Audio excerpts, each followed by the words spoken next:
back to another episode of Artist to Artist presented by Artist Republic. I am your host, Nick. This is another host, Christian. If you haven't already, please give us a 5-star rating on Apple Podcasts or wherever you really get your podcasts. Christian, what do you have for us for music industry news today? Yeah, so this week we've got this article from the Los Angeles Times that talks about the U.S. Justice Department basically not changing this 80-year-old decree on ASCAP and BMI.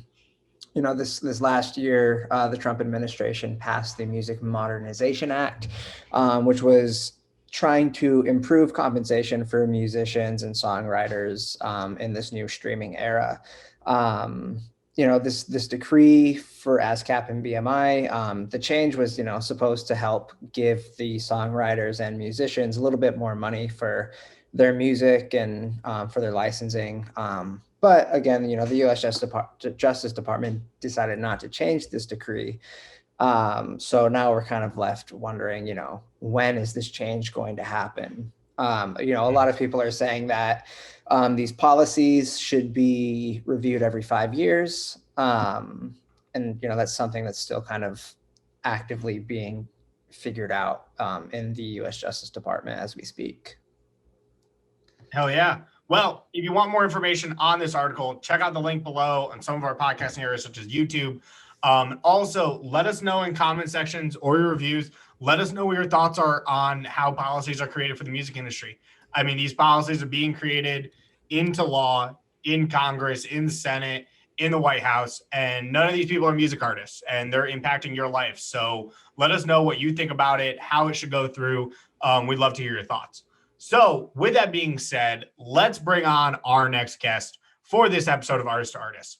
This industry professional has been on the trail for quite some time, taking on the role as tour manager for a huge country artist, Jimmy Allen.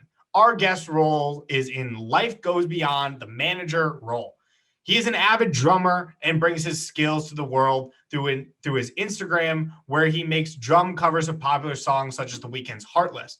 He is also a major advocate for positivity in living life to the fullest. Our guest truly needs no introduction. This is David Schultz, aka Ask David TM on Instagram. Let's bring him on. So my name is David Schultz. I currently live in Nashville, Tennessee. I grew up in San Diego, California, where I went to school. I went to high school and all the fun stuff that you do as a teenager. But I moved to Nashville for college. Specifically, I attended Belmont University, and through attending Belmont and, starting my life here in Nashville, I've been able to meet several, influential people that have helped me, get to where I am today in terms of career-wise, professional-wise, even, mentally and physically. So it's been a really great journey through working with audio, lighting, all these different sectors of the entertainment industry, focusing on the live entertainment and concerts. I've been able to find navigate my way around the concert hierarchy, whether, I'm working as a stagehand or a lighting technician. Now I work as a tour manager. I promoted a couple shows myself as a promoter rep, and it's been awesome to be able to have some sort of contribution to live music, making people happy through, entertainment is really rewarding. So yeah, it's been awesome. Lately, I've been focused on fitness. I've been, focused on fashion a little bit, kind of some, hobbies that I've been doing in the meantime. Any way that I can stay active and have a good time, it's been awesome. So that's fantastic, man. It seems like you have a really well-rounded experience in the industry. And, I think a lot of the time when artists and big management firms look for somebody as a tour manager, they look for somebody with that multi-dimensional experience, because as you probably know, as a tour manager, something goes wrong, it's all up to you to try and get it figured out. So, if you have that experience in lighting tech or audio, you're just more well equipped to, attack those situations when they do pop up. So I'm curious, why did you want to get into tour management, and, how did you end up falling in with Jimmy Allen?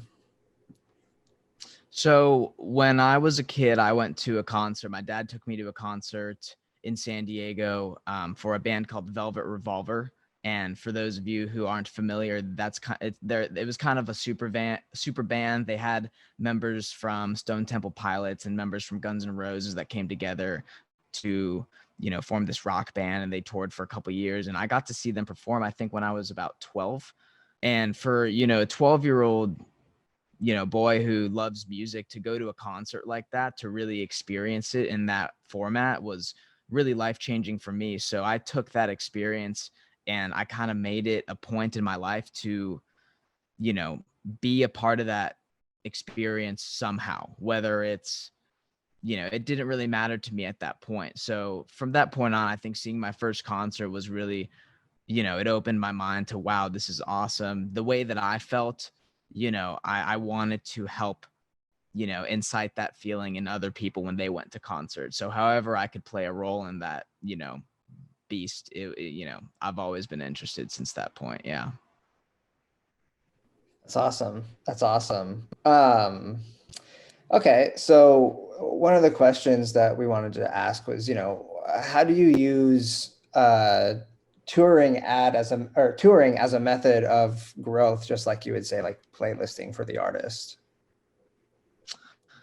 Well, in the beginning, an artist, as they develop, they're going to want to go to as many places as they can. They're going to want to see as many people as they can during that developmental phase. So I remember, I worked with an act that was kind of, going through that same thing, toured over 220 dates out of the year, which is, an enormous chunk of time. We were out of town more often than we were in town. So for that, I think the benefit is being able to place yourself in front of an audience, right? So, a lot of the times you are a support act on a large tour and you get to perform first, out of 3 or 4 acts, but you get to perform at these large venues that you wouldn't necessarily have the draw to headline initially. So being able to put yourself in front of that audience, I think, is super beneficial. And to understand what the hustle is, that's one element of it that people don't always understand, is that yes, you're an artist and, you are able to be creative, but there is, a hustle aspect of this where you need to meet, if you're in a city that has a heavy radio market, you need to talk to that radio station and you need to hang out with them and you need to have fun. You need to talk with people at your venue. You need to develop a reputation. Your entire team is working to, focus in on that reputation of yours as well. So, the people that you hire to do the work for you is, essential in that process, making friends along the way with other artists, with venues. You get to, get on people's radar. So I think for a developing artist, at first, doing that type of touring is really important. It'll really help set you up for, the long run when you're going to have to be doing it a lot more often. So going off of that, I think there's a great point hidden in there for like any of the artists listening, which is like, it's one thing to get to a show and perform in front of people, but from what you've seen with working with artists on tour, what have you seen as some like the best tricks of the trade almost to like getting one of those fans at the show to convert into being a fan of yours? Like once you leave that show, how do you get that person to continue to engage with you and become a fan so that the next time you tour, that person's going to come to your show and, actually, help grow your fan base? It's a great question. I think that any way that you can make yourself unique is important. I think any way that anything that you can add into your performance that makes you stand out is going to be, that's really it. So one act that I toured with liked, we put on a pretty theatrical light show for the types of venues that we were playing. So like that was one way that we were able to draw the audience in by, that production value. Another act that I worked with liked to walk into the crowd and literally, he brought his wireless microphone all the way when we would play amphitheaters. He would run all the way up to the lawn. And I would ask him, why are we going all the way up to the lawn? Why can't we just stay down here? And he would say, well, those people that purchased that ticket up there, you know, we're playing for them too. We want them to have a memorable experience. And I can guarantee that none of the other artists performing are going to have that interaction with them. So for him, you know, it was really important to give that fan that experience that they wouldn't be able to obtain because they weren't as close to the stage. He wanted to go out of his way to see that fan, you know, and that was kind of a bold way of, you know, making yourself unique and making yourself stand out. But those are two examples of things you can do to help incite the crowd. Yeah. Yeah, for sure. And, you know, it's those creative approaches to performing that are really going to draw that audience in, right? Like that person in the crowd is going to say, oh my God, so-and-so ran up to me and basically saying in my face to me. They're going to tell their friends about it, and their friends are going to be like, oh, wow, I want to get into this guy. So they're going to start listening, and, you know, it's a domino effect. It's going to end up just getting you an overall great amount of followers. It's a memory that they won't forget. And you also have to remember, you know, what you're performing is the first thing that they're hearing that night. So it's going to be exciting no matter what. Yeah. Yeah, absolutely. Yeah. And I think that's a big thing too, because like you have to sell that experience. Like people don't just want to engage with you as an artist just because of the fact that, you know, you have good music. There's a lot of people that have good music. And you have to sell that experience. And I think it's a big thing because, you know, over my lifespan, I've seen a lot of people and I've gone to a lot of concerts. And I think everyone in the music industry has gone to a lot of concerts. And it's notable who you remember like from those concerts and who you would go and see again. Like I'll never forget one of my, you know, first concerts I went to at like a massive arena was Florida Georgia Line and Nelly. And that was great. They were great. Don't get me wrong. But the person who stood out from that was actually oddly, maybe it wasn't, maybe I'm mixing the concerts, and that may just show like who really stood out. Ty Dolla $ign performed as an opener for one of these concerts. And he stood out for me because here's this guy who's you see as a rapper, and he comes out and starts just ripping a guitar. And you're just like, wait, hold on, what? And it's just like he stood out so much. You're like, yo, I would see that guy again. Like that was sick.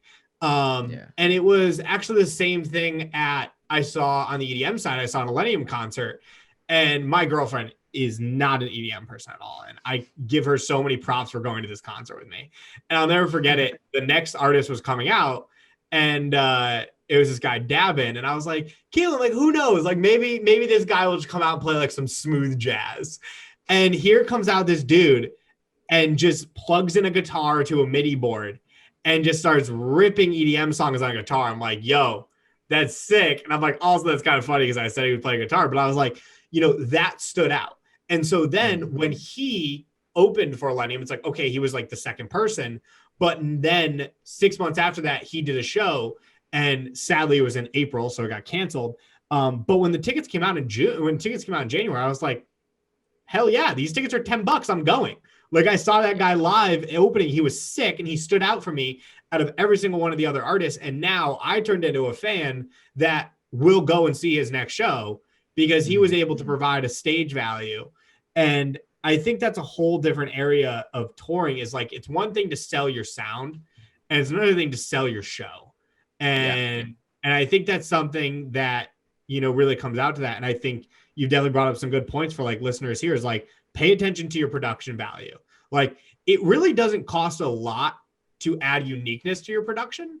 Like you don't have to spend $15,000 on coordinated moving headlights and fog machines and all that stuff. I mean, really for $200, you can buy a cryo cannon.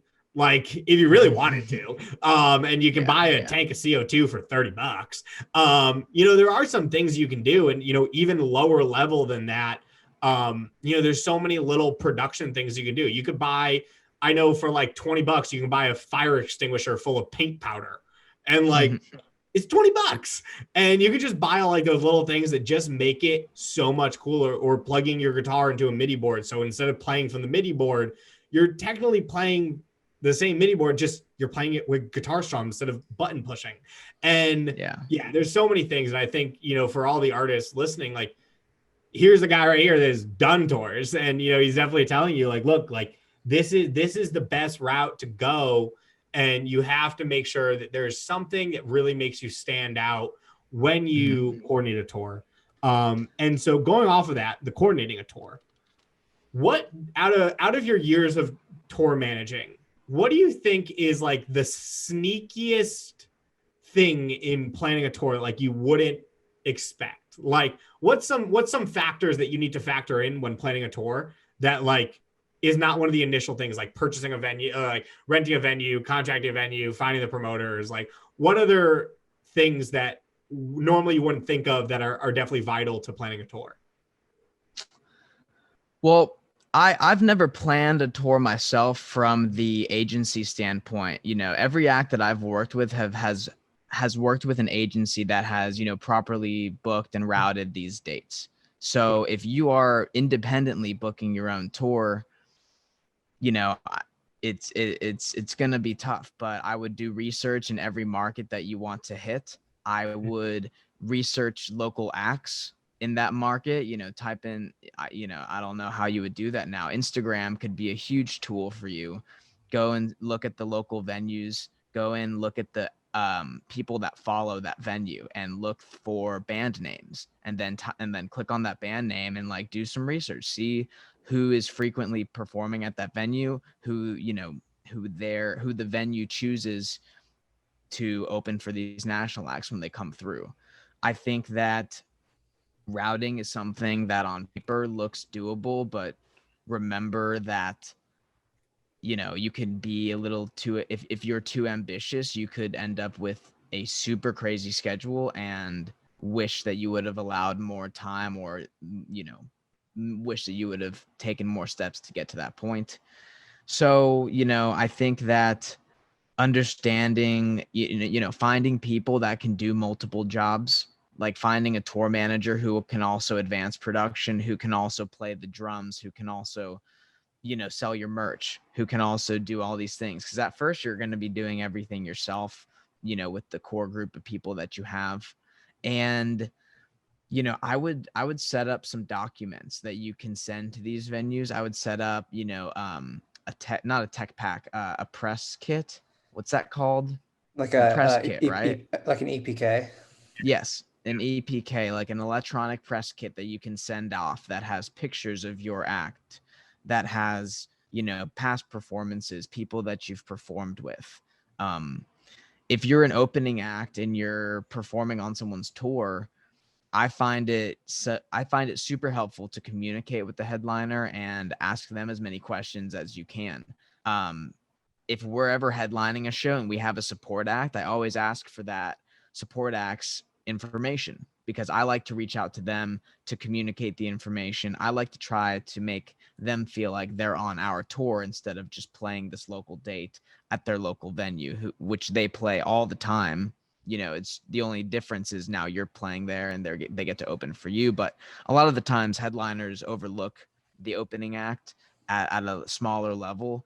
Technically, at the level we're at, I don't have to deal with opening acts because it's not our tour, if that makes sense. It's like the promoter show. Those things get a little different, but I still like to do that because, it makes a difference to them. I've had acts tell me that they've never had people, ask them what they wanted in their dressing room, or even give them a dressing room, or even print out a dressing room sign with their name on it. So little things like that.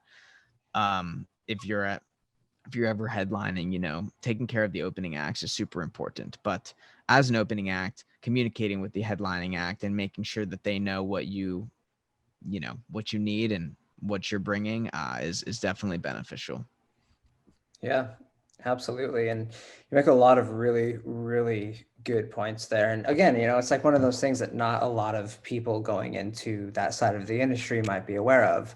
But while we're here, with our new season of the podcast and everything, David, we are breaking up the open forum with a little segment in between. So this next segment, and by the way, we change it up every week, so it's not the same, but I'm calling this one Tales from the Tour. So basically, it's like story time. I just want to know, what is your craziest experience while being on tour? Like just something absolutely mind-blowing that you never thought would happen to you. Well, we don't really, everybody that I tour with currently, we're all, most of the people in the group are married and pretty mellow. So we don't really have very many crazy stories. I don't, and when I think of a crazy story, I think of like a very logistically challenging scenario, right? So And that could work. I remember, yeah, so there was a weekend where the agents asked me, they said, hey, we want to book Jimmy 3 shows in 2 days in all 3 different cities. And they asked me, is it doable? And as a tour manager, you want to say, yes, it is, because that's more money for the organization, and if you're able to pull something like that off, your team is going to kind of give you props and understand that you're an asset. So that was in the very beginning of my time with this act. So I was really determined to make it work. So I remember the scenario was, we had a show in Tampa, Florida, and there was one flight that evening that got us to the next city, because we had to fly to Dover, Delaware. And to get to Dover, you have to fly to Baltimore or DC, or I'm forgetting one, but there's no, large airport in Dover. You have to fly to a neighboring state and then drive an hour or a couple hours in. So to get off stage at maybe, let's say 6 p.m., right? We had to, I remember the vehicle was running and it was ready. And as soon as we were finished, we packed up our stuff and we ran from the stage to the vehicle, and the vehicle drove us to the airport. And like, it was such a quick transfer. The guys didn't have time to change, eat. They were changing out of their show clothes in that shuttle to the airport. And I remember we must have caught a flight. If we got off stage at 6 p.m., we must have caught like a 7:30 p.m. flight, where like we made it to the airport at like 6:45 or 7, and then the flight took off like 30 or 45 minutes later. So I had to, that was the only flight that could get us there. If we missed that flight, the other 2 shows would domino effect and we wouldn't be able to make them. But we made the flight. We flew in. We got settled in Dover. We spent the night. Woke up the next morning. We did an early morning show at like 10 a.m. And then same situation. I had a vehicle set up ready to go for Jimmy. The third show was only Jimmy and me. So the vehicle was ready. Jimmy walked off stage, hopped in the vehicle. The vehicle drove us to another airport, and we flew to New Hampshire, a city in New Hampshire where there weren't that many flights. But it wasn't that far of a flight. It was probably like an hour flight. And then we had to drive an hour from the airport to this next venue. So at the end of that weekend, we had done, the 3 shows in 2 days, and it was ambitious. It was very ambitious, but it was such a cool experience. And I remember that after that weekend, I was like, okay, if we get through this weekend and nothing bad happens, like I'll be okay. So it was awesome. Yeah, and that's one of those things that when we talk about, those small intricacies of touring that not a lot of people think about, and especially like the fans, right? I've been in situations myself where the artist had to cancel the show at a certain location because, they either missed the flight or the flight was delayed or X, Y, and Z. Problems can happen from any angle when you're touring. And, the fans, you'll go on social media and you'll see the fans like bashing the artist, like, oh, why don't you show up? But it's like a lot of those things are completely out of the artist's control. I don't know, it's just interesting to me. And another thing to add is, although you can be ambitious, doesn't mean that you should be all the time, because, I've had an artist miss a show because of a flight. I booked a flight that had a layover that was really ambitious, and, the first flight was delayed and we missed our connection. And not only did we miss that show, but our luggage got sent to several different airports because in the process of trying to rebook the connection, they like saw these like reservations in our system and they sent our luggage, because it happened so quickly, to these like cities that we were potentially going to have to connect in again to make it to that final show. So that was a huge mess. And I like to live on the side of caution. I like, if we're traveling anywhere far, I like to show up the night before if we can. There was a scenario where someone asked me, we had a show in Canada, and they asked, hey, can we book a show? I think it was like in Idaho the day before. And it wasn't bad. It was literally like on the map from Idaho, like up to Canada. It wasn't like a big thing, but it wouldn't have worked because, I mean, here's the thing. I presented the flights. I said, listen, these are the only options that we have. I do not suggest it because traveling internationally is its own beast. And, you should get there a night before. You really should when you're dealing with customs. There's no reason why we should be flying in like super early in the morning and then like drive into this show, with no preparation. It just didn't make sense to me. So in some cases, it's okay to say no, like I don't think we should do that, or no, it's impossible. So Yeah, and it's a point to be said that tour management is not an easy gig. Like that shit is stressful, and at the end of a long tour, you're just ready to lay down on your own bed and pass out for a week or so.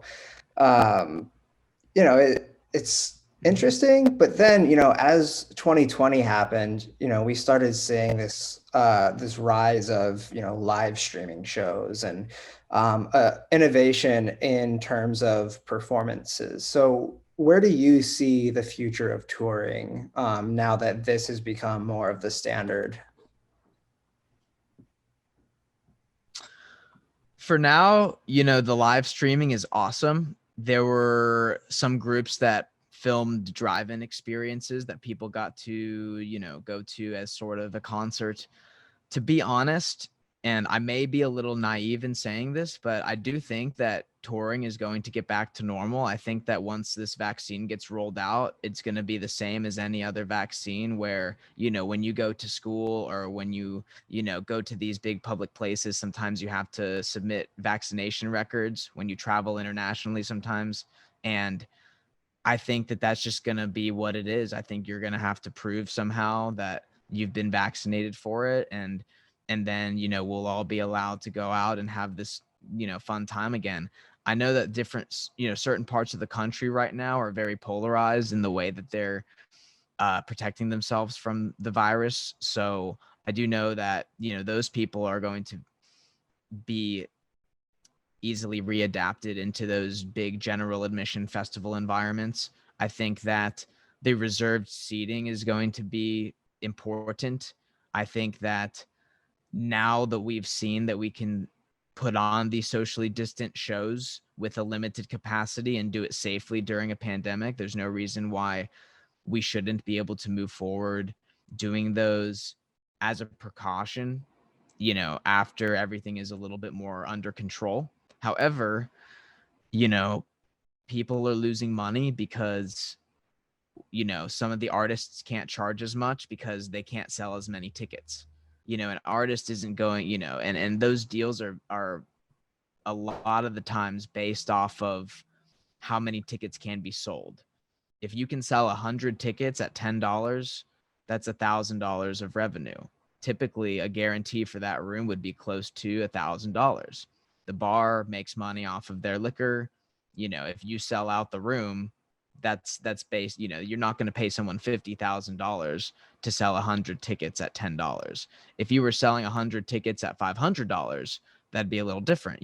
So that's a lot of the scaling. So I hope that we can find a happy medium to where we can, support the artists that are, wanting to travel to the cities to perform for the fans, while also helping the promoters by allowing them to sell tickets in a safe way, while also not just cramming people into a general admission space. So That's also really interesting too on the pricing of it, because pre-pandemic, I was reading a lot of articles about how a lot of business journals and stuff like that were saying how concert tickets are getting extremely overflated due to streaming, because artists make dismal amounts on streaming like they did with actually selling a physical record, so they have to compensate that with ticket sales, and so ticket sale pricings were increasing. But that's interesting that now you're going to have a scenario after the pandemic where streaming still sucks and you're not going to be able to sell as much. And so we're probably going to have like a little correction, like for the first couple years, where it's like artists really are not going to be making as much money as they did, because as we have that correction, because you're still making dismal on streaming, and then you're not going to be able to sell as much on tickets because, I mean, I know in the Northeast, like it's weird going out without even, like, it's weird being in a store and like someone being next to you, because like it's been so strict up here for so long that it's just like weird. Like when concerts get back up here, like it's gonna be nice, but it's gonna be weird. And I think a lot of people are gonna be on that same route. And so that's my question to you, is going off of where we're going and kind of making up for that possible lost revenue due to people not being like so gung-ho to go back out. Do you think, because I'm personally on the boat that live streaming is just a temporary solution, like it's going to go back to touring, but do you think there's going to be like a blend where like venues will charge like a couple bucks to live stream a live concert at their venue, so like people that don't want to go can experience it, just not the same, but then also make up some revenue for that? Like, do you see like that kind of in the touring world? Yeah, absolutely. That's a great point. We just did a show in Nashville where they sold, tickets for the in-person concert, and then they sold live stream tickets that they, then produced, and it did help bring revenue. I saw in the settlement there were a lot of expenses associated with putting on that live stream, and it didn't seem in that case like you're gonna have to sell a lot of live stream tickets, because video production is very, very expensive. Everybody who bought a camera and has been focusing on content this year did a great job, because they're in luck. They have tons of work, but the stuff, it's not cheap. It costs a lot of money to do that stuff. So yeah, I think that there will be some live stream elements. I think people would be smart to offer that, so that they don't discriminate against fans who don't want to show up in person, but that want to stream it on their TV. The frustrating thing for me is having to physically be at that screen at that time. I would much prefer to be able to watch something at my own time, but then at the same time, that's different. It's not the same as, being a part of that experience, which is why I started in live music in the first place. So that's kind of my duality. Yeah. Yeah. I like that.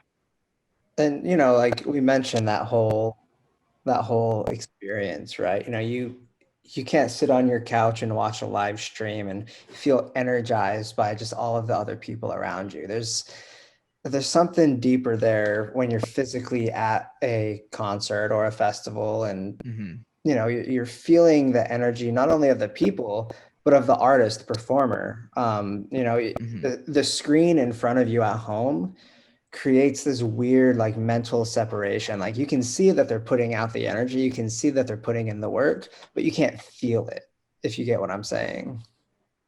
Yeah, when you go to a concert, you can physically feel it, because the speakers are literally pushing the air around, and you can feel the notes being played Right. through the ground, right through your seat.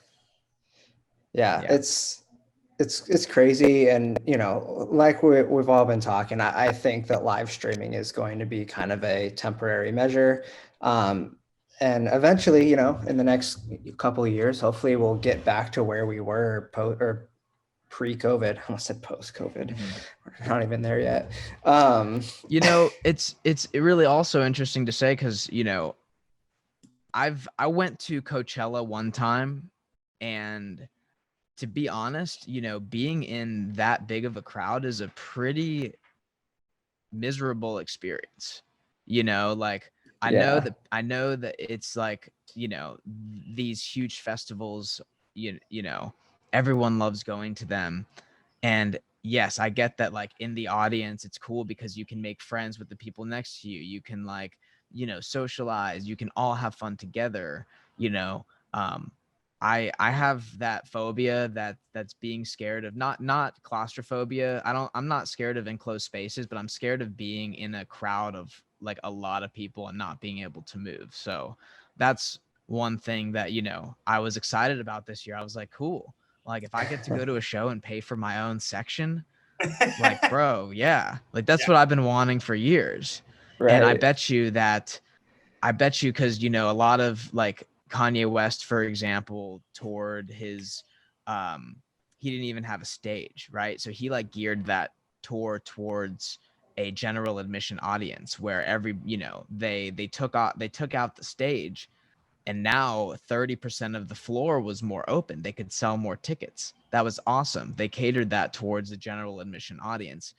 There might be tours in the future that are going to cater their production towards a socially distant audience, and I'm interested in seeing how that gets played out too.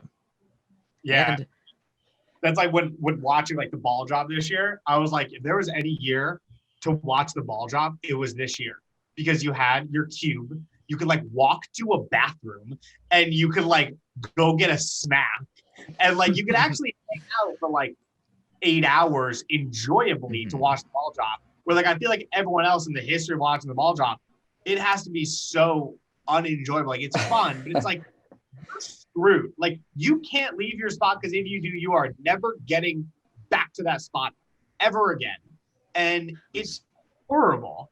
the And funny thing is, you don't even, when you're there, you're not even in the audience of the like performance. Like, you literally have to watch it on a video screen anyway, being Right. projected in Times Square. It's Yeah. crazy. They say that people will stand out there for 8 hours and will literally have to like pee on themselves and will just stay there because they can't leave. yeah, it's nuts. But with the ending note of people peeing on themselves at the ball drop, that's what I think. Because we're coming up on time. Christian, do you have any other final questions for the amazing David over here? David, I always like to ask this question at the end. But what is one piece of advice that you would give to anyone who's trying to get themselves into the music industry? Do it for yourself. Like, anything that you like, people think that the music industry is awesome. They think it's cool. They think it's unobtainable. So there's this emphasis on, luck, being at the right place at the right time, being a good hang if you're talking about being on the road. And, I'm not saying that none of that is true, but if this is what you want to do it for yourself, not for anyone else. And remember that wherever you are in that progress, moving up, down, sideways, diagonally, it's all a part of it. So don't get discouraged if somebody says no. Don't get discouraged if you have to make a career change, because it's all a part of it. And if you're doing this for yourself and you're doing the best that you can, regardless of your accomplishments, you're not going to be able to look back and think that like, oh man, I could have tried harder. I could have done better. Because you were there, you did your best, and you did it for yourself, and you were happy with the work you did. And that's all that really matters, I think, in the end. So Beautifully said. Nick, I will let you wrap us out here. Well, I think that's an awesome note to end on. So for all the people that stayed and listened all the way to the end, take that, embody it, and bring it to the music industry. Now, with that is another great episode of Artist to Artist presented by Artist Republic. Thank you, David, for hopping on the show. As I said in the beginning, you can find him on Instagram at AskDavidTM. Definitely a homie. As I've always said in the past on other podcasts, don't be afraid to slide in people's DMs. I actually met David sliding in his DMs. I am no shame sliding a DM. Take the point from me, slide in people's DMs, makes connections, and grow your network and really get out there. So with that, we will wrap this thing up. Don't forget, give us a 5-star rating on Apple Podcasts. If you do give us a 5-star rating on Apple Podcasts, Christian will give you a personal live stream of him playing Fortnite with me tonight. But real talk, if you do want to see Christian playing Fortnite tonight, hop on. He kind of sucks. But if you give us a 5-star rating, I will let you go against him and in a full live stream, all that fun stuff. And with that, we are out.